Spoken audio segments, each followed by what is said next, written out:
दो संख्याओं का योगफल 45 है। उन संख्याओं का अंतर उसके योगफल का 1/9 गुना है। इनके योगफल का 1/9 गुना है। इसको इधर ट्रांसफर कर दीजिए, इनको इधर ट्रांसफर कर दीजिए, तो 9 और 1 का अनुपात आएगा। यहाँ कंपोनेंडो एंड डिविडेंडो लगा दीजिए। 9 और 1 जोड़ेंगे 10 हो जाएगा, 9 में से 1 घटाएंगे 8 हो जाएगा।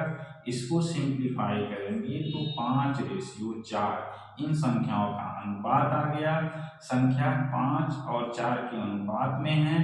क्वेश्चन में कह रहा है दोनों का योग 45 है, तो 5 और 4 जोड़ेंगे तो 9 आएगा, और 9 यूनिट की वैल्यू अगर 45 है तो 1 यूनिट की वैल्यू 5 के बराबर होगा। और इसी को आप मौसक कहेंगे, इसी को आप क्या कहेंगे, मौसक कहेंगे। तो आपसे लौसक पूछा गया है, और लौसक की वैल्यू मौसक गुणे पहली संख्या का अनुपात गुणे दूसरी संख्या का अनुपात, तो सबका जब गुणा करेंगे तो 5 बचे 25, 25 चौका 100। C is the right answer, C is the right answer.